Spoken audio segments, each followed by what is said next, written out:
안녕하세요. 사연 읽어주는 남녀입니다. 오늘도 와주셔서 감사드리며 그럼 오늘의 사연 바로 소개해드리겠습니다. 안녕하세요. 저는 충남에 사는 50대 여성입니다. 살면서 잔잔한 일상만 있는 건 아니잖아요. 때로는 폭풍우도 치고 비바람도 불고 눈보라도 치고요. 그러다 날이 맑아지면 궂은 날씨는 또 잊혀지기도 하는데요. 50 넘게 살면서 별일 다 겪어봤지만 결코 익숙해지지 않는 게 하나 있네요. 사람한테 배신당하는 일이요. 사람한테 받은 상처는 좋은 사람한테 위로받는 거라고 누가 그러던데 그것도 정도가 있는 것 같아요. 그 사람을 몰랐다면 어떻게 됐을까? 마음고생 안 할 수 있었을까? 가끔 생각도 해보지만 이미 벌어진 일이고 엎질러진 물입니다. 아픈 속 다독이며 사연을 써보네요. 제 기막힌 사연 끝까지 함께 해주시면 좋겠습니다. 저는 일탈이라는 걸 모르고 살았어요. 어려서도 학생 신분에 어긋나는 행동은 안 했고 부모님 말씀도 잘 들었죠. 한편으론 재미없게 살았겠죠. 그래도 전 그게 마음 편하고 좋았습니다. 타고난 성정이 단순하고 순리대로 흘러가는 걸 좋아했어요. 운이 따라서 순탄하게 대학도 가고 직장 다니다가 결혼할 때가 됐는데 남자를 만나면 저절로 인연이 구별되더라고요. 술, 담배 즐겨하고 노는 거 좋아하는 남자랑은 아예 말이 안 통했어요. 괜히 불편해서 물 한 모금도 목에 안 넘어갔죠. 끼리끼리 논다는 말 아시죠? 제가 잔재주 없이 살다 보니까 남자가 너무 까졌달까 되바라지면 부담스럽더라고요. 그렇게 만나게 된 제 남편은 굉장히 바르고 성실한 사람이었습니다. 토목을 전공하고 일찌감치 공무원 시험에 합격해 일하고 있었고요. 남편과 전 친구 소개로 만났어요. 정경아, 소개팅 한번 해라. 아무리 생각해도 둘이 딱이야. 안 해. 소개팅 어색해서 싫어. 난 그냥 자연스럽게 만나고 싶다니까. 이번에 그 사람 놓치면 너 후회한다. 진짜 인연 만나면 어색하긴 무슨. 시간 가는 줄 모를걸? 나 믿고 딱 한 번만 더 나가보자. 소개팅 할 거지? 동갑내기 친구는 남자 보는 눈이 별나게 좋았고 주변의 솔로 친구들을 맺어주는 게 취미였어요. 그 친구 나중엔 결혼할 커플 맺어주는 회사까지 차렸죠. 친구의 안목으로 저와 남편은 소개팅에서 만나 연애까지 하게 됐고 1년의 만남 후 자연스럽게 결혼을 하게 됐습니다. 저 때만 해도 29에 결혼하는 거 이른 거 아니었어요. 남편은 그때 34이었고 우린 모두의 축하 속에 부부가 되었죠. 가족, 친구들 다 하나같이 우리가 천생연분이라고 했어요. 정경아, 어쩜 둘이 그렇게 닮았니? 성격도 비슷하다며? 선남선녀가 잘 만났네. 두 사람 분명 잘 살 거야. 결혼 축하한다. 남편은 앞으로 봐도 뒤로 봐도 모난 데가 없고 참 정직한 사람이었어요. 법 없이도 살 사람이라는 거 이 사람 두고 하는 말이었죠. 그런데 한 배에서 나도 아롱이 다롱이라고 시동생을 만나보곤 깜짝 놀랐습니다. 남편은 장남으로 남동생이 한 명 있었는데 시동생이 아주 날라리였어요. 날라리에도 상중하가 있다면 최상이었죠.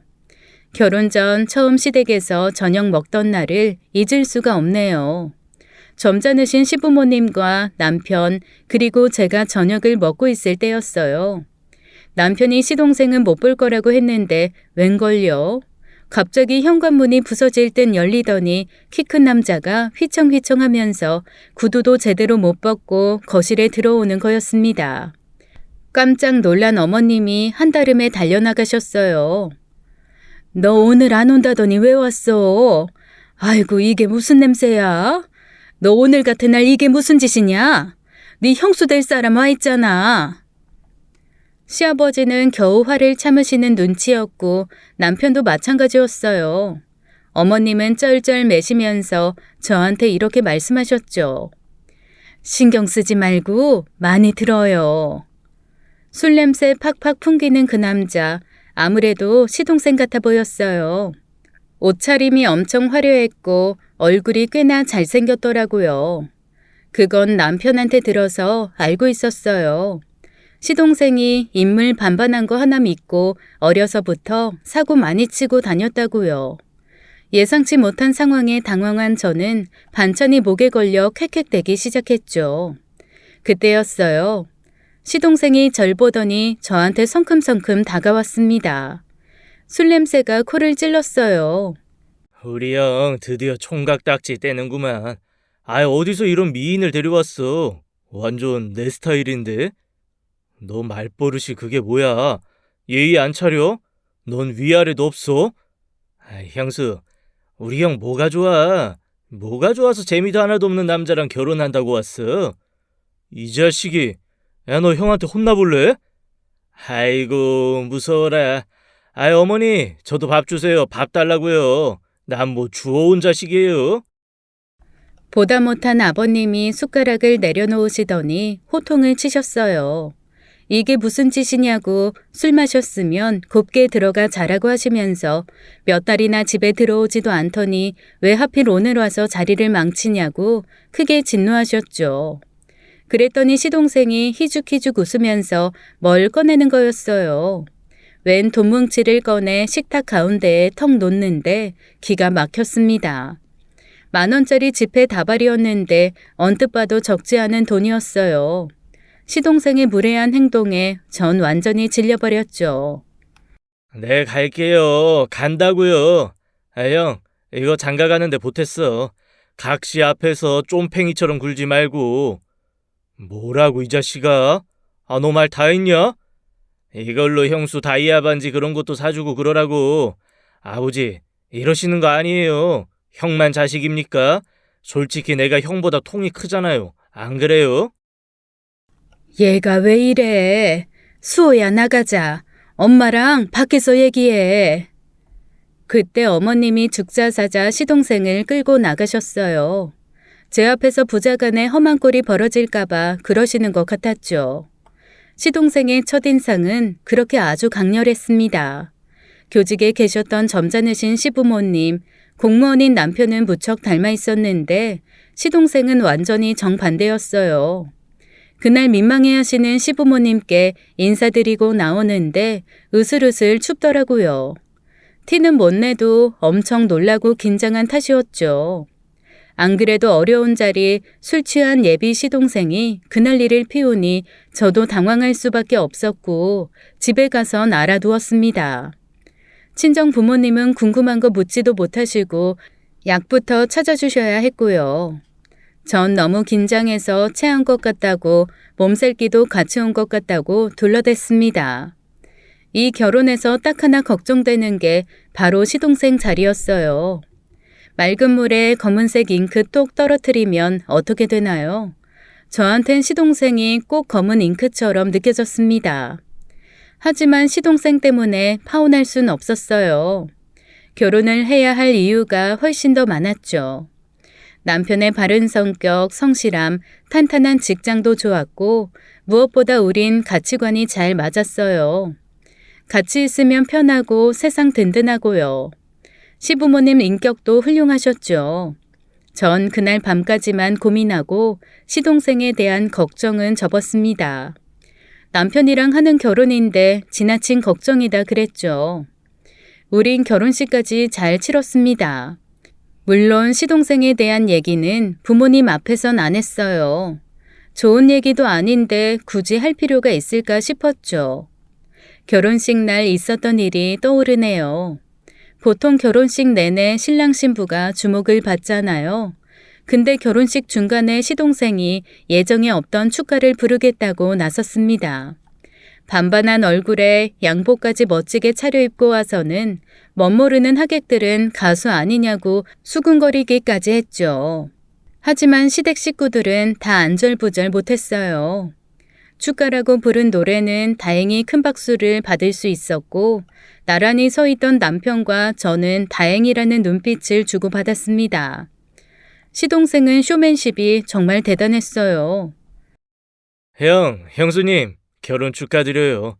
여러분, 새 출발하는 커플한테 응원의 박수 부탁드릴게요. 사랑합니다. 형 축하해. 시부모님과 남편의 얼굴은 흑빛이었죠.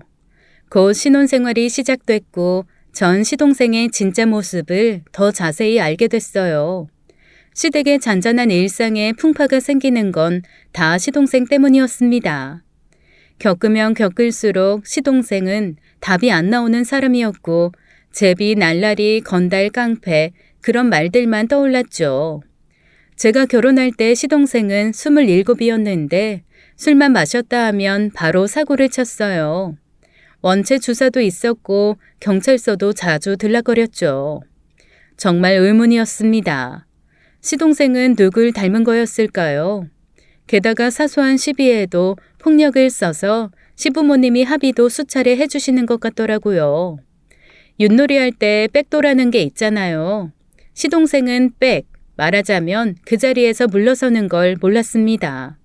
시비가 붙으면 절대로 참질 않더라고요. 가만 보니 폭력적인 성향도 있었죠. 그 성미의 회사라곤 진득하니 다녔을까요? 직장에서는 1년을 넘겨본 일이 없이 잘리고는 했습니다. 이유도 참 다양했어요. 직장 동료랑 다퉈서 잘린 적도 있고 일도 제대로 안 하고 시간만 때우다가 해고되기도 하고요. 있는 돈은 싹 다 써버리는 것 같았어요. 한마디로 불성실하고 대책 없는 사람이었습니다. 솔직히 시동생이 아니라면 평생 알고 지낼 일 없는 그런 사람이었죠. 그러니 결혼이 요지경인 것 같아요. 두 집안이 만나 평탄하게 살 수도 있지만 반대의 일을 겪을 수도 있다는 걸 저는 미처 몰랐습니다. 그런 속사정도 모르고 결혼식에서 시동생을 본 친구들은 은근슬쩍 저한테 시동생 연락처를 물었어요. 정경아, 네 시동생 말이야. 여자친구 있어? 되게 잘생겼더라. 노래도 어쩜 그렇게 잘 불러? 딱 내 이상형인데 연락처 좀 알려주면 안 돼? 얘가 아직 뭘 모르네. 이런 말 그렇지만 시동생 남편감으론 빵점이야. 아니, 마이너스 1000점. 야, 말이 좀 심하다. 그리고 연락처는 몰라. 허구한 날 바뀐다고. 진짜야. 그래서 나도 몰라. 그 얼굴에 여자가 왜 없겠니? 얼굴 보고 남자 만나면 속 썩어. 정신 차려. 친구는 서운하다고 입을 삐죽댔지만 그렇다고 시동생을 소개해 줄 수는 없었어요.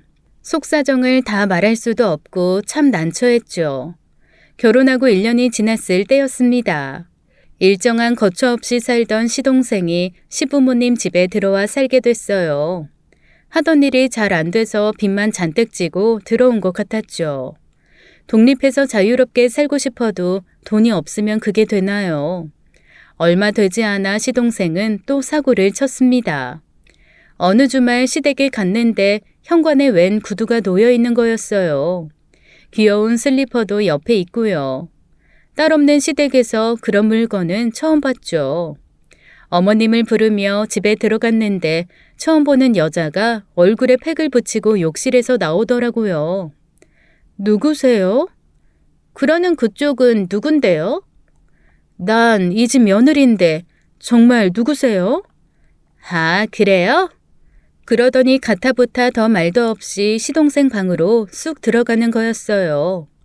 기가 막혀 말도 못하고 서 있는데 어머님이 제 뒤에서 들어오시더라고요. 절 반기시긴 하는데 얼굴빛이 너무 안 좋으셨죠. 알고 보니 그 여자 시동생이 집에 데려와 사는 애인이었습니다. 황당한 건 결혼할 여자는 아니라고 했대요. 근데 꼭 부부처럼 시동생 방에서 같이 먹고 자고 한마디로 동거를 하는 거였습니다. 정말 낯뜨거운 일이었어요.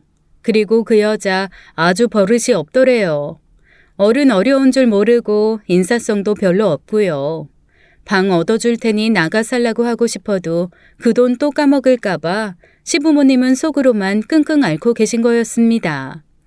게다가 제 앞에서도 스킨십을 거리낌 없이 하는데 얼마나 민망했는지 몰라요. 저녁 먹을 때 시동생이 집에 오더라고요. 인사도 없이 자기 방에 쑥 들어가더니 쪽 소리가 나게 입을 맞추고 궁둥이 팡팡 두드리면서 낄낄대는데 민망해서 혼났습니다. 아버님이 억지로 화를 참는 게 보였어요. 둘이 라면을 끓인다면서 주방을 들락날락 하는데 그 집에 둘만 사는 것도 아니고 다른 가족 투명인간 취급하면서 야한 얘기도 막 나누고요. 집에 가서 남편한테 얘기를 했더니 이미 알고 있더라고요. 수호 그 자식 미쳤어. 결혼할 여자도 아니라면서 동거를 해? 그것도 부모님 집에서. 진짜 걘 제정신이 아니야. 나도 너무 불편하더라고. 그 여자 나한테 인사도 안 해. 말똥말똥 사람 쳐다볼 줄만 알지. 뭐 그런 여자가 다 있어? 그 여자 어디서 뭐 하던 여자인 줄도 모른대. 집 나와 대충 살던 애 오갈 데 없다고 해서 데려왔다는 거야. 뭐 재워주고 먹여준다니까 따라왔다나 뭐라나. 야, 말이 되는 얘기야? 그런데 더 놀라운 건 얼마 안가 들려온 그 여자의 임신 소식이었어요. 전 당연히 둘이 결혼하겠구나 생각했죠. 하지만 시동생의 행동은 제 예상을 빗나가고 말았습니다. 여자가 임신 사실을 알린 날 시동생이 생난리를 쳤대요. 왜 네 맘대로 임신을 하냐고 길길이 날뛰어서 시부모님을 말리느라 바쁘고 여자는 펑펑 울면서 그럼 어떡하냐고 결혼하자고 매달렸다는 거였죠. 그런데도 시동생은 가차없이 너 같은 거 꼴보기도 싫다면서 한밤중에 맨몸으로 쫓아내려고 했다는 거였습니다. 어머님 말씀에 따르면 시동생이 그랬대요. 난 너 책임질 생각 없다. 임신한 아이 넷이라는 거 어떻게 확신하냐 그러면서 아주 눈을 횟가닥 뒤집더랍니다. 그게 끝이 아니었대요. 나 다른 여자 생겼다. 너 같은 건 쳐다보기도 싫다. 당장 나가라. 그러는 걸 어머님이 간신히 말리셨고요. 같은 여자로서 가슴이 아프셨던 어머니는 그 여자와 함께 울었다고 하셨습니다. 정말 기가 막힌 얘기였어요.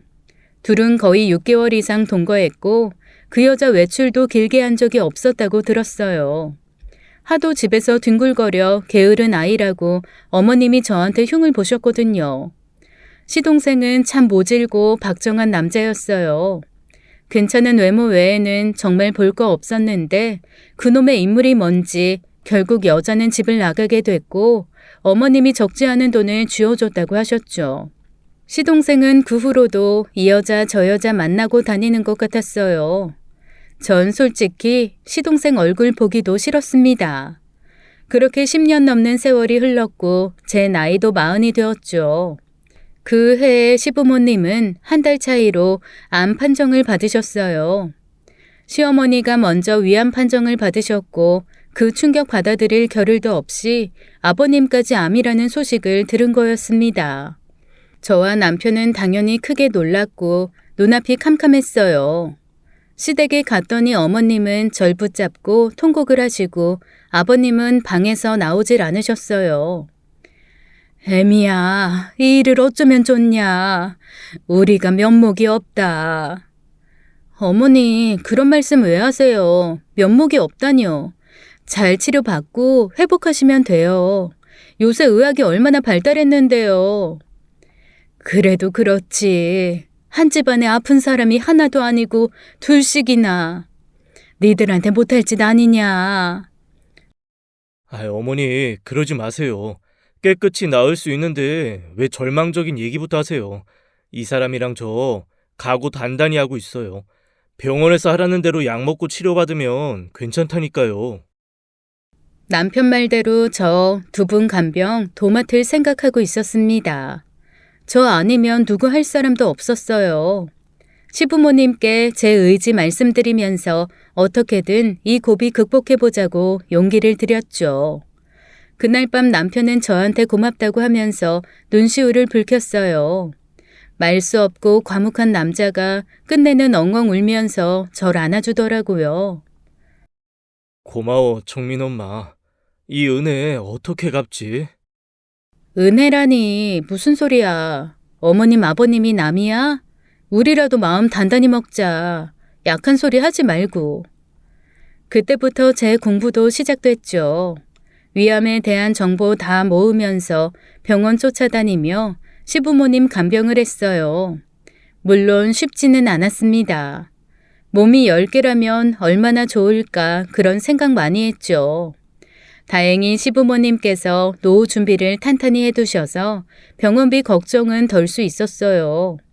병실에 있으면 옆 환자 보호자들이랑 얘기도 나누게 되잖아요. 다들 제가 딸인 줄 알았다고 하더라고요. 시부모님 간병을 어쩜 그렇게 정성스럽게 하냐고 저한테 효부상 줘야 한다고 대견하다고 하셨습니다.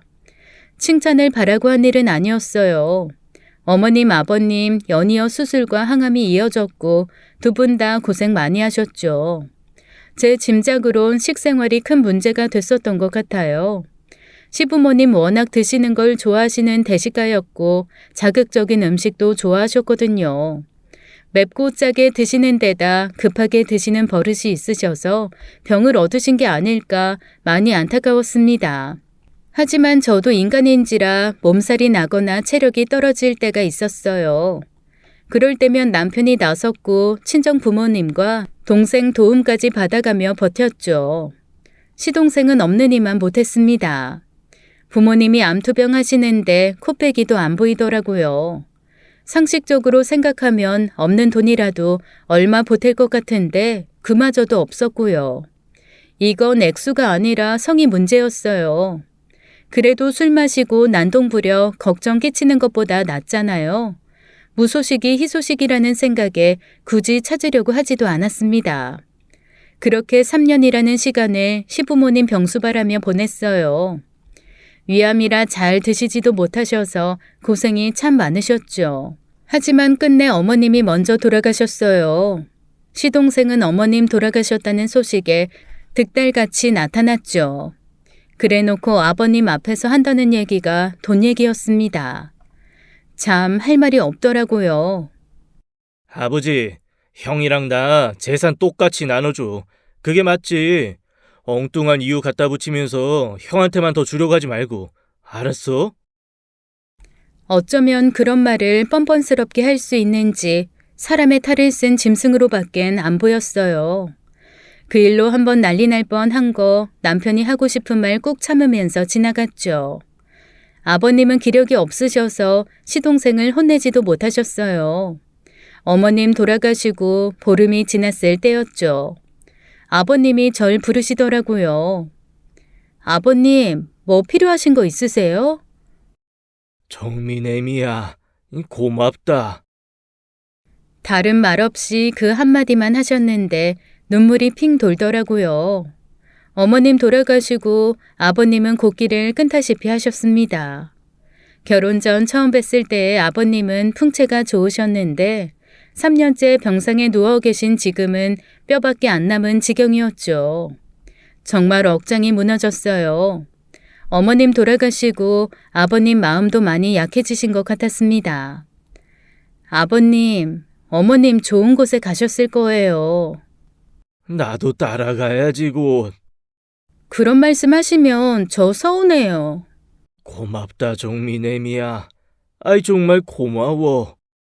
깡마른 손으로 제 손을 잡으시는데 눈물이 앞을 가렸습니다. 시부모님 간병하며 힘들기도 했지만 깊은 정이 들었었는데 아버님과의 이별도 얼마 안 남았다고 생각하니 가슴이 무너졌어요. 결국 어머님 돌아가신 지 2달 뒤에 아버님마저 눈을 감으셨습니다. 너무 허망하고 슬펐어요. 2달 만에 다시 빈소에 모인 친척 어른들, 저한테는 그동안 수고 많았다고 등을 두드려 주시더라고요. 그때가 제 나이 43이었어요. 아버님은 남편과 시동생에게 재산을 반반씩 물려주시고 떠나셨습니다. 남편도 동의한 바였어요. 오히려 사정을 알게 된 다른 친척들이 난리였죠. 아니, 그게 말이 되는 얘기야? 수호한테 절반이나 주는 건 말이 안 되지. 걔가 한 게 뭐 있어? 큰아들 내외가 자식 노릇하고 간병도 다 했는데 똑같이 반반이라니. 우리도 다 알고 있어.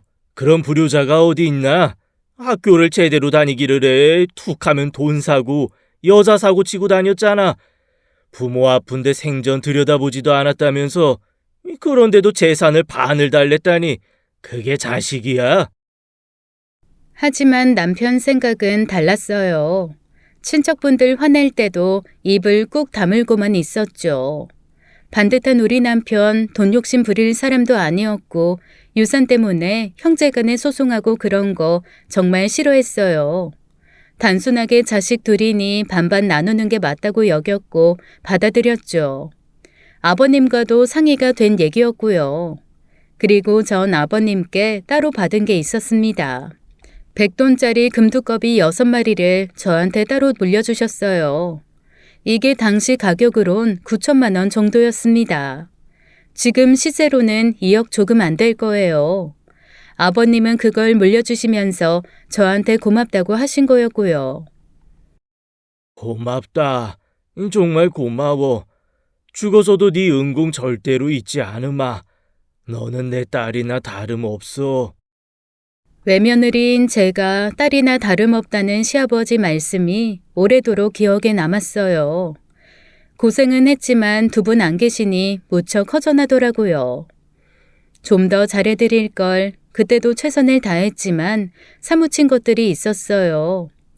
두 분 다 아이스크림을 참 좋아하셨는데 건강하실 때 더 자주 사드릴 걸, 아니 건강하실 때 식습관 고쳐드릴 걸 그런 생각도 들더라고요.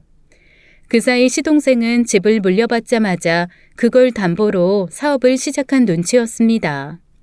시동생은 허세가 있고 남의 시선을 무척이나 즐겼어요. 허세에 걸맞게 강남의 큰 술집을 열더라고요. 처음엔 연예인들도 온다, 유명 배우들도 단골됐다면서 자랑을 그렇게 하더니 끝은 좋지 않았습니다. 2년도 안 돼서 망하고 집은 경매에 넘어갔어요. 손님 끌려면 끊임없이 노력하고 안주도 연구하고 그래야 하는데 노력은커녕 시동생은 손님들이랑 술 마시고 연애하고 몇 번은 손님한테 껄떡거리다 소문도 나쁘게 났나 보더라고요. 시동생이 2년 사이 재산 다 날리고 알거지가 됐다는 걸 알고 남편은 화가 머리끝까지 났습니다. 조용히 빚이나 갚을 생각은 안 하고 염치 없이 우리 집에 와서 돈 얘기를 꺼내더라고요. 받은 유산에서 돈 좀 빌려줄 수 없냐고요. 어이가 없어서 말이 안 나왔어요. 남편도 더는 못 참겠는지 막 화를 냈습니다. 넌 장사가 무슨 장난이야? 연예인들 단골이라고 자랑할 때부터 알아봤다. 그리고 손님들한테 추파는 왜 던져? 소문 이상하게 나서 손님들 더 떨어졌다며. 그래놓고 뭐 돈을 달라고? 내가 네 장사 망쳐놨어. 어디서 돈을 달래? 넌 양심도 없는 놈이야. 아이 당장 나가. 형이 장사에 대해서 뭘 안다고 그래. 가게는 망했어도 인맥은 남아있다 이거야. 그때 친해진 형이 투자하겠다고 뭐 하나 차리래. 나 사업수완 있다고 밀어준다고 했다고. 나도 종잣돈이 있어야 다시 일어설 거 아니야.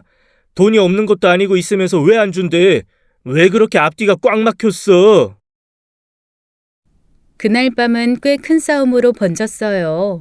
하마터면 주먹 싸움까지 갈 뻔한 거 제가 겨우 말렸습니다. 남편은 시동생에게 연을 끊자고 하더라고요. 너 같은 동생 없는 게 낫다고 다시는 오지 말라고 하는데 남편이 그런 모진 말을 할 줄은 전혀 몰랐습니다. 시동생도 파르르 떨면서 남편한테 그러더라고요. 평생 그렇게 구질구질하게 살라고요. 자기는 한 번 사는 인생 떵떵거리며 멋있게 살겠다면서 형 아니어도 자기 동생 삼고 싶다는 형들 많다고 다시는 이 집구석에 찾아오지 않겠다면서 문을 박차고 나갔습니다. 그날 밤 남편은 밤을 꼬박 샜어요. 모진 말은 했어도 심정이 편치 않았겠죠.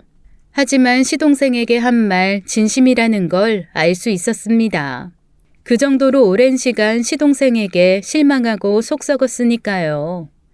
전 그런 남편을 지켜볼 수밖에 없었죠. 한동안 시동생과 연락도 없이 지냈습니다. 제사 때 불렀지만 오지도 않더라고요. 워낙 바람처럼 사는 인간이니 그러려니 했습니다. 그렇게 2년 정도 흐르게 됐고 어느 날 갑자기 시동생이 나타나서 깜짝 놀랐어요. 신수가 헌해져서 고급 외제차를 타고 왔더라고요. 얼마나 호강하고 살았는지 40 중반이 된 나이에도 30대처럼 젊어 보였죠. 남편과 전 황당해서 인사도 못하고 있는데 시동생 하는 말이 가관이었습니다. 형수, 오랜만이네. 어째 더 늙었어? 아이고, 사는 게 여전히 지질이 궁상인가? 넌 이 차가 다 뭐야? 빌려 탔어? 형은 모양 빠지게. 당연히 내 차지. 형수, 이런 차 한 번도 못 타봤죠? 한번 태워드릴까? 시동생은 돈 냄새가 펄펄 풍겼습니다. 그러면서 이제 곧 가정도 꾸릴 거라면서 여자까지 데리고 왔더라고요. 너무 놀란 게 그 아가씨 나이가 30살이었습니다. 시동생은 45이었고요. 15살이나 어린 데다 예쁘게 생긴 아가씨가 시동생한테 오빠라고 부르며 입에 밥까지 떠먹여줄 정도로 지극정성이었죠. 시동생 약혼자는 이름이 혜진이었는데 시동생이 혜진아라고 이름을 부르면 말이 떨어지기가 무섭게 물 대령하고 과일 대령하고 커피까지 타다 줬습니다. 한 번은 제가 물었어요. 어쩌면 그렇게 시동생한테 잘해요? 볼 때마다 놀랍네 정말. 그랬더니 동서될 아가씨가 손가락을 착 들어 보이더라고요. 4번째 손가락에 알이 엄청 큰 반지가 보였죠. 이거 보이세요? 알 엄청 크죠? 오빠가 저 다이아몬드 반지 해줬어요. 친구들 중에 이런 반지 받은 애 아무도 없다니까요. 이것뿐인 줄 아세요? 집 해줬지 비싼 가방에 해외여행에 제 친구들 다 질투나서 난리 났잖아요. 정말요? 그렇게나 많이요? 우리 수호 오빠 잘 나가는 사업가라서 주변에 여자들이 얼마나 눈독 들이는데요. 까딱 잘못해서 딴 여자가 오빠 채가면 나 못 살아요. 그래서 잘하는 거예요. 그때 시동생이 예비 동서를 부르더라고요. 혜진아, 어깨 좀 주물러봐. 알았어 오빠. 예비 동서는 불이 나게 달려가 시동생한테 알랑방귀를 끼더라고요. 돈을 얼마나 많이 벌었길래 저런 호사를 누리는지 궁금하기도 하고 한편으론 걱정도 되었죠. 시동생이 그동안 살아온 이력이 평범하지는 않잖아요. 10대 때부터 그렇게 사고를 치고 돌아다녔는데 늦게라도 철들어 사업가로 성공한 거면 다행이지만 반대면 어떡하나 의심스러운 마음도 들었습니다. 그래도 남편 앞에선 입을 다물었어요. 눈치를 보니까 남편도 걱정하고 있더라고요.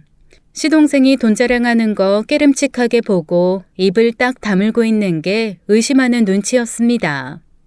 그래도 하나뿐인 동생이 늦장가 간다는데 결혼식에 안 갈 수는 없잖아요. 우리 부부 신경 써서 차려입고 결혼식장에 갔습니다. 근데 기절 초풍하는 줄 알았어요. 하객들이 무슨 깡패들만 잔뜩 모인 것 같더라고요. 신랑 신부 하객들 양쪽 다 가관이었습니다. 옆에서 들어보니 말버릇도 천박하고 꼭 술집에 온 느낌이었죠. 그래도 어떡하겠어요.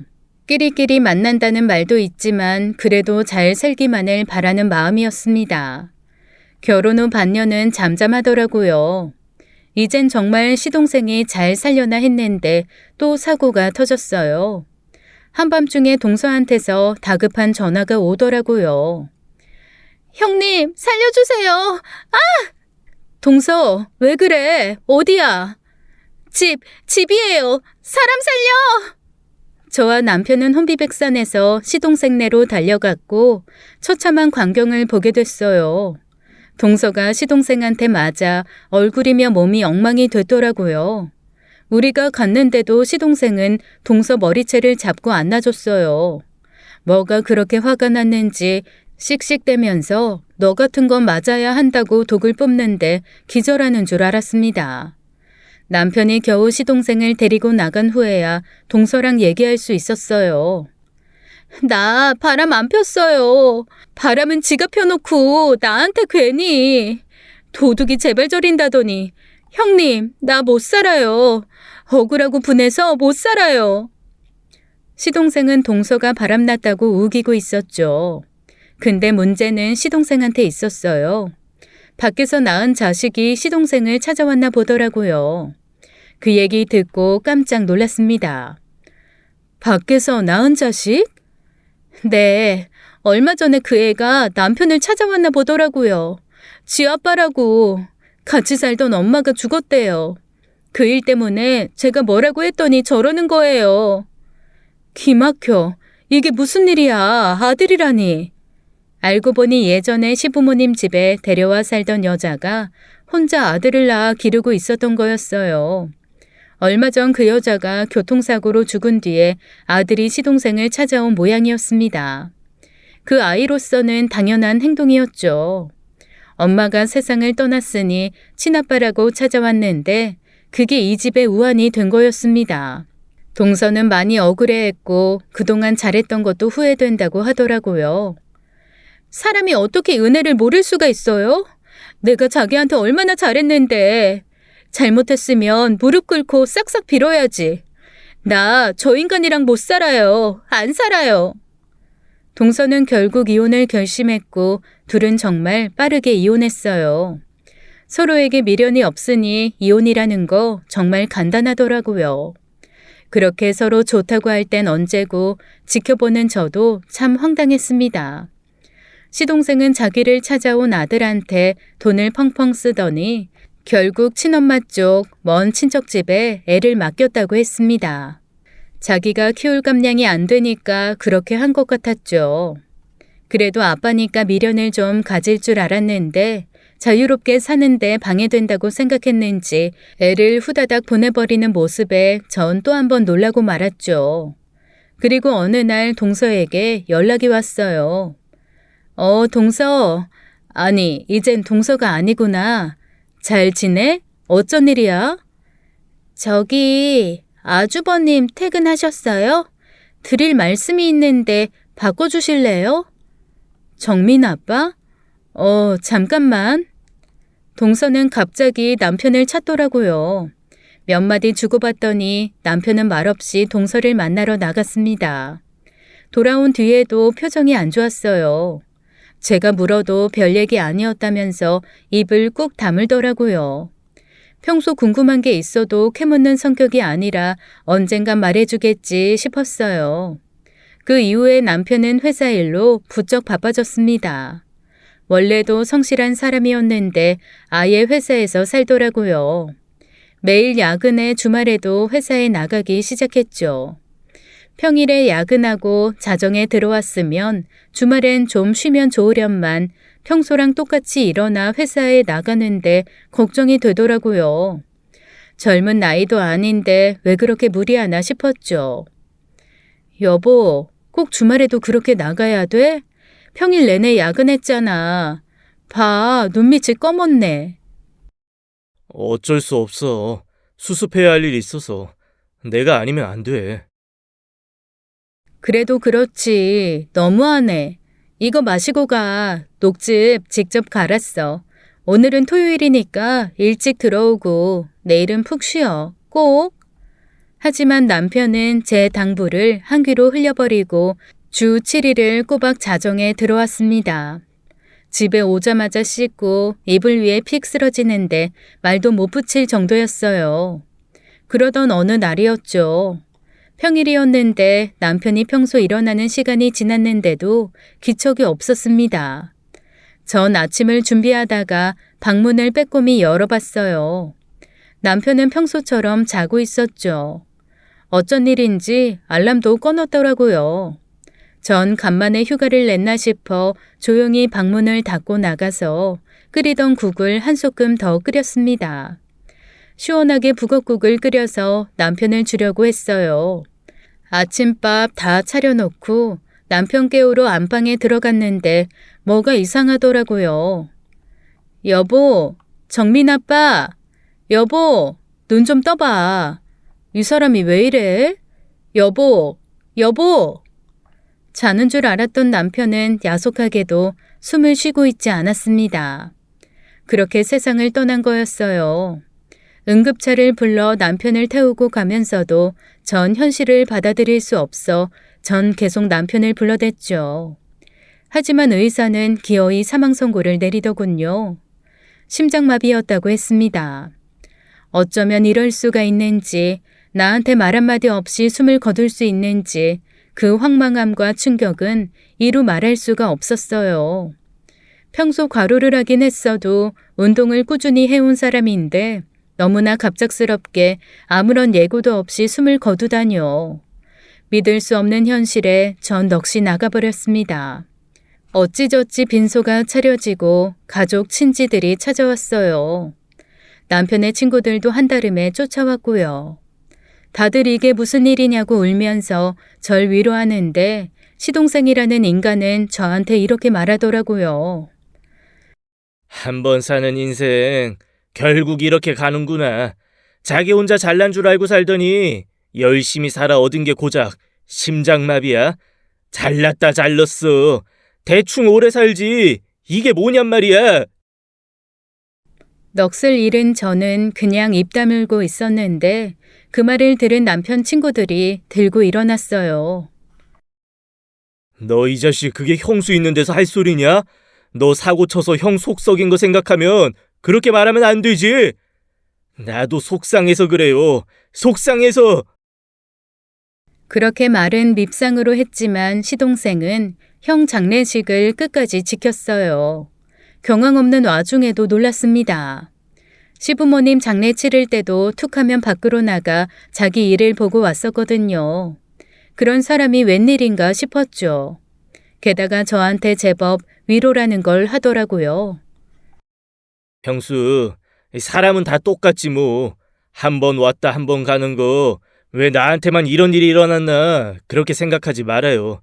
애들한테 형수밖에 없잖아. 애들 보고 기운 내요. 그렇게 절 위로하더니 이것저것 챙겨주더라고요. 생전 처음 보는 시동생의 모습에도 전 아무런 반응을 할 수가 없었어요. 남편을 갑자기 잃은 상실감에 제정신이 아니었던 것 같습니다. 장례식을 마친 후에도 시동생은 저의 집에 자주 찾아오더라고요. 와서 안 하던 짓을 하는 게 조금 이상하긴 했습니다. 집안 여기저기를 자세히 둘러보는데 나중에 무슨 꿍꿍인가 싶었죠. 전 남편의 유품은 한동안 손도 대지 않았습니다. 갑자기 떠났기 때문에 그러기도 싫었고 마음을 정리한 후에 천천히 하려고 그냥 뒀어요. 시동생은 툭하면 집에 찾아왔습니다. 비 오는 날에는 수제비를 끓여달라면서 오고 해가 쨍쨍한 날에는 너무 더워서 왔다면서 별 하찮은 핑계를 다 대더라고요. 점점 의아한 생각이 들기 시작했어요. 게다가 형도 없이 형수 혼자 있는 집에 이렇게 자주 올 일이 뭐가 있나 싶었어요. 와서는 일찍 가지도 않더라고요. 어느 날은 오전 내내 있기도 하고 어느 날은 오후엔 장 보러 나간다는데도 약속 시간까지 낮잠 자고 간다고 뭉갠 적도 있었고요. 그러던 어느 날 시동생은 저녁을 먹고 술을 마시더니 소파에 턱 들어 눕더라고요. 대뜸 잠을 자고 가겠다는 거였어요. 전 황당해서 할 말을 잃었습니다. 애들은 이미 다 커서 집에는 저 혼자 있는 날이 많았어요. 작은 애는 대학 기숙사에 있었고 큰애는 직장 다니면서 주말에만 집에 오곤 했습니다. 전 불편한 마음이 들어 시동생을 말렸죠. 잠은 집에 가서 자야지. 얼른 일어나. 왜 안 하던 짓을 하고 그래? 아이, 싫어 형수. 방도 남아도는데 왜 그래? 소주 한 병 마셨더니 취해서 그래? 정민이 방에 가서 자면 되잖아요. 진짜 왜 이러나 모르겠네. 시동생은 막무가내로 아들 방에 가서 눕더라고요. 아예 말도 못 시키게 이불을 뒤집어 쓰더니 불을 끄래요. 마음 같아선 질질 끌어다가 집 밖으로 쫓아내고 싶었지만 그럴 수도 없었죠. 결국 전 안방에 들어가 문을 잠그고 잠을 청했습니다. 시동생이 아들 방에서 잔다고 생각하니 마음이 얼마나 껄끄럽고 불편한지 모르겠더라고요. 자정이 넘도록 잠이 안 와서 뒤척거리다 새벽에야 겨우 잠이 들었을 때였습니다. 거실에서 이상한 소리가 들려와 잠이 깼어요.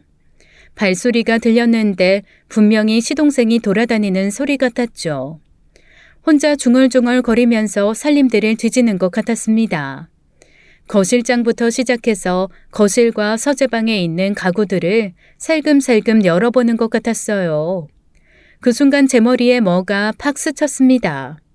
불현듯 시아버지가 물려주신 금두꺼비가 생각났죠. 그런데 그건 은행에 맡겨놓은 지 꽤 오래됐고 금두꺼비 존재를 시동생이 알 리가 없었습니다. 전 용기를 내서 몰래 방문을 열고 밖으로 나가봤어요. 최대한 발소리 안 들리게 살금살금 시동생이 뭐하고 있나 찾아봤죠. 그랬더니 글쎄 시동생이 남편 서재를 뒤지고 있더라고요. 서방님, 지금 뭐 하는 거예요? 형수 깼어요? 형 담배 끊었나? 라이터 찾고 있었어요. 없네, 아무리 찾아봐도. 형이 언제 담배 피우는 거 봤어요? 봤던 것 같은데 아니었나? 아무리 동생이라도 형 유품 막 만지는 거 난 싫으네요. 당장 나가요. 형 물건 나 치울 생각 없고 함부로 건드리지도 않아요. 아직 형 보낸 아픔 가시지도 않았는데 그러기도 싫고요. 그러니까 서방님도 형 물건 함부로 만지지 않았으면 좋겠네요. 얼른 나가줘요. 에이, 또 뭘 그렇게 화를 내요? 시동생은 능글맞게 웃으면서 방을 나가더라고요. 그날 밤 전 밤을 꼴딱 샜고 아침에 부스스한 얼굴로 거실로 나갔습니다. 시동생은 말도 없이 집을 나갔더라고요. 전 어젯밤 일을 곰곰이 생각해 봤어요. 시동생은 분명 뭔가를 찾고 있는 것 같았습니다. 전 다시 서재방으로 들어가 봤어요. 그리고 혼잣말을 중얼거렸죠. 여보, 뭐가 뭔지 모르겠어. 이렇게 갑자기 가는 게 어딨어. 뭐가 그렇게 급하다고. 나 혼자 뭘 어떻게 하라고. 나 좀 도와줘. 내 말 들려? 전 중얼거리다 남편 책상에 엎드려 한참을 울었습니다. 울다 지쳐 잠깐 잠이 들었나 봐요. 그리고 깼을 때 스쳐 지나가는 생각이 있었습니다. 남편이 죽기 며칠 전 성경책을 보던 장면이 떠올랐어요. 제가 과일을 깎아서 문 열고 들어가니까 남편이 깜짝 놀라면서 성경책을 덮더라고요. 평소 남편은 성경책을 보는 일이 없었습니다. 뭔가 이상했어요. 전 당장 그 성경책을 찾기 시작했죠. 시동생 행동의 단서가 거기에 있을 것 같았어요. 성경책은 남편이 평소 두던 곳이 아닌 책장 아주 깊은 곳에서 발견됐습니다. 이것도 이상했어요. 늘 책상 가장 큰 서랍에 뒀었거든요. 펼쳐본 두꺼운 성경책 속에서 전 녹음기 하나를 찾게 됐습니다. 예상 못한 일이었죠. 이게 뭐야? 녹음기잖아. 순간 소름이 돋았고 이유 없이 몸이 떨렸습니다. 용기 내서 재생 버튼을 누른 전 그 자리에서 주저앉고 말았어요. 녹음기엔 남편과 시동생의 대화가 담겨 있었고 충격적인 사실이 흘러나오기 시작했죠. 너무나 그리운 남편의 목소리, 그 목소리엔 화가 나 있었습니다. 수호, 너 지금 하는 일 당장 그만둬. 그렇지 않으면 경찰에 신고할 거야. 형이 못할 것 같아? 에이, 왜 그래? 이것도 다 먹고 살자고 하는 짓이야. 네가 하는 일 엄연히 불법이야. 걸리면 새고랑 차는 일인 거 다 알면서 왜 이래? 언제부터야? 너 부자 된 거 이 더러운 일로 벌어서 된 거 맞지? 이 자식아, 너 어쩌려고 이래? 이 죄를 다 어떻게 감당하려고? 성매매 사이트로 돈 벌 생각을 어떻게 해? 부모님 보기 부끄럽지도 않아? 죄스럽지도 않냐고? 형이 뭔데 그래? 형이 경찰이야? 판사야? 내 일은 내가 알아서 할 테니까 신경 꺼!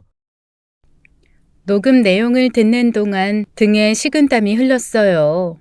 알고 보니 시동생은 불법으로 인터넷에서 성매매 사이트를 운영하고 있었습니다. 나중에 알고 보니 남편은 그 사실을 동서한테 들어서 알게 된 거였어요. 기억을 되짚어 보니 남편 혼자 동서를 만나러 나갔던 날이 떠올랐습니다. 동서는 시동생과 이혼 후에 그 사실을 남편한테 폭로한 거였어요. 남편은 회사 일로 야근한 게 아니라 시동생 뒷조사를 하면서 무리를 한 거였고요. 시동생의 뒤를 캐며 말하자면 시동생의 동업자들, 불법 사이트를 함께 운영한 총책부터 업주와 실장 등 관련자들 정보도 입수한 것 같았습니다. 남편의 꼼꼼하고 치밀한 성격으로 그 모든 걸 자력으로 알아낸 거였어요. 물론 그 과정이 쉽지 않았겠죠. 힘들고 괴로웠을 게 분명했어요. 늘 자정 넘어 집에 오자마자 쓰러지듯 잠들던 남편의 모습이 떠올랐습니다. 녹음기에서 남편은 시동생을 강하게 압박하고 있었어요. 당장 그만둬. 그만두지 않으면 모두 입건되게 신고할 거야. 이미 너네 조직에 대한 정보 내가 다 입수했어. 핑계 대지 말고 빠져나갈 생각도 하지 마. 죗값 치러. 그러면 나 매장당해. 이것도 다른 사업이랑 똑같은 거야. 이 자리 오르기까지 얼마나 힘들었다고. 제발 그러지 마. 내 밥 줄이고 나한테 딸린 식구가 얼만데. 다른 얘기 필요 없고 딱 일주일 시간 줄게. 그 사이 다 정리해. 에이씨, 내가 형 부하야? 형이 하라면 다 해야 돼? 형이 뭔데? 형이 내 부모라도 돼? 너 이 자식 언제 정신 차릴래? 네 나이가 지금 몇인데 이 짓거리를 하고 다녀? 그렇게 대화는 끝나 있었습니다. 남편은 시동생에게 준 일주일의 여한을 못 채우고 심장마비로 세상을 떠난 거였어요. 하염없이 눈물이 흘렀습니다. 남편은 시동생 때문에 고생을 하다 몸과 마음이 다 지쳤었던 것 같아요. 과로를 견뎌내지 못한 심장이 멈추고 그렇게 저와 아이들 곁을 떠난 거였습니다. 전 한나절을 울다 그 녹음기를 들고 경찰서를 찾아갔어요. 제가 들은 내용을 다 말하고 시동생에 대한 얘기도 다 털어놓았죠. 경찰이 와서 남편 컴퓨터를 샅샅이 뒤졌어요. 남편은 시동생의 불법적인 일을 아주 꼼꼼히 정리해 놓았고 경찰은 빠르게 그 일에 대한 수사에 착수했습니다. 불법 사이트 관련자들의 정보, 사업의 시작과 진행 상황, 수입을 포함한 모든 정보가 경찰에 넘어갔죠. 그 사람들은 깡그리 다 입건이 됐습니다. 시동생 역시 죗값을 치르기 위해 감옥에 갔어요. 제가 신고한 줄도 모르고 재판을 받고 실형 선고를 받아 수감이 됐죠. 시동생은 자기가 지은 죄를 요만큼도 뉘우치지 않는 것 같았어요. 저한테 도와달라, 능력 있는 변호사를 선임해달라 부탁이 많았지만 돌처럼 꿈쩍하지 않았습니다. 시동생이 실형을 선고받은 날 남편이 꿈에 나오더라고요. 남편은 평소에 그 선한 얼굴로 절 한참을 보기만 했죠. 여보, 왜 진작 나한테 털어놓지 않았어? 혼자서 끙끙 앓지 않았으면 더 오래 살 수도 있었잖아. 어쨌거나 당신이 하려고 했던 일 내가 다 마무리했어. 이젠 미련 두지 말고 한없이 좋은 곳으로 가서 편히 쉬어. 나도 남은 생 잘 살다가 당신 보러 갈게. 잠에서 깨어나 얼마나 울었는지 몰라요. 텅 빈 남편의 자리를 매만지며 눈물을 뚝뚝 떨궜습니다. 그 후 오랜 시간이 지나 시동생을 찾아갔어요. 그 전에 남편의 유품도 정리를 하고 서재방도 치우고요. 그러기까지 꽤 오랜 시간이 걸렸습니다. 처음이자 마지막으로 시동생의 면회를 가자고 마음먹은 건 다 이유가 있었습니다. 감옥에서 만난 시동생의 모습은 참으로 초라하더군요. 바깥에서의 화려한 모습은 당연히 온데간데 없었어요. 전 담담히 시동생과 마주했죠. 지은 죄 반성하고 있어요? 진작 좀 오지 형수. 여기 생활 얼마나 거지 같은 줄 알아? 내가 왜 여기서 썩어야 해? 내가 뭘 그렇게 잘못했다고? 시동생은 자기 신세를 한탄하며 영치금을 넉넉히 넣어달라고 철없는 소리만 하더라고요. 전 그런 시동생을 물끄러미 보다 입을 열었습니다. 하늘에 있는 형한테 보기 부끄럽지도 않아? 지은 죄 뉘우치고 바르게 살 생각이 있긴 있는 거야? 그 남편의 그 마누라네. 형이 살아 돌아왔다고 해도 믿겠어. 왜 또 그래 형수? 무슨 도덕책 읽어? 나 재수 없어서 여기 들어온 거지. 나가면 또 사업할 거라고. 돈 버는 게 뭐가 어렵다고. 제발 정신 좀 차려. 그 일 접으라고 형이 얼마나 간곡히 부탁했어. 일주일 기한 주면서 접으라고 했잖아. 누물거리던 시동생의 표정이 확 변하더니 눈빛이 달라지더라고요. 시동생은 저한테 물었습니다. 형수가 그걸 어떻게 알아? 손바닥으로 하늘을 가려. 정민 아빠 누구 때문에 죽었는데. 왜 이래? 설마 나 때문에 형이 죽었다는 거야? 진실을 알려줘? 그래, 정민 아빠 못난 동생 때문에 죽었어. 혼자 이리 뛰고 저리 뛰고 망나니 같은 동생 사람 만들려다가 죽었다고. 전 제가 아는 모든 것을 털어놨어요. 시동생이 우리 집에서 몰래 서재방을 뒤진 다음 날 성경책 속에서 녹음기를 발견했다고 했더니 시동생이 눈을 까 뒤집더라고요. 그걸 신고해? 다른 사람도 아니고 형수가 날 꼰질러? 어떻게 그래? 어떻게 형수가 그러냐고? 형은 끝까지 동생 포기하지 않았어. 이제 그런 형도 세상에 없어. 불러도 안 온다고. 부모마저 포기하다시피 한 자식, 하나 남은 형이 어떻게든 사람 만들어 보겠다고 혼자 애쓴 거 생각하면 나 피눈물이 나. 제대로 사람답게 살았어 봐. 이렇게 허망하게 갔겠냐고.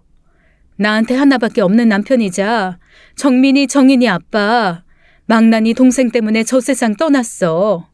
그것도 너무 일찍. 내 남편 돌려내. 돌려내라고. 말을 끝내기도 전에 폭포수 같은 눈물이 쏟아졌습니다. 꿈에 나온 남편의 모습도 시동생 앞에서 다 이야기했어요. 시동생 재판받고 실형 선고받은 날 형이 꿈에 나왔다고요. 동생이 걱정돼 눈도 제대로 못 감은 것 같다고 오열하며 털어놓았더니 시동생은 거품을 물며 소리를 지르기 시작했습니다. 그 눈빛에는 분노나 원망이 아닌 절망이 서려 있었어요. 비로소 형의 마음을 조금이나마 알게 된 것 같았습니다. 형. 언제까지 정신 못 차리고 죄 지으며 살래? 감옥까지 들어가 놓고도 남 탓을 해? 잘못한 게 없다고? 장담하는데 감옥에서도 뉘우치지 못하면 형은 계속 구천을 떠돌 거야. 못난 동생 곁을 떠돌 거라고.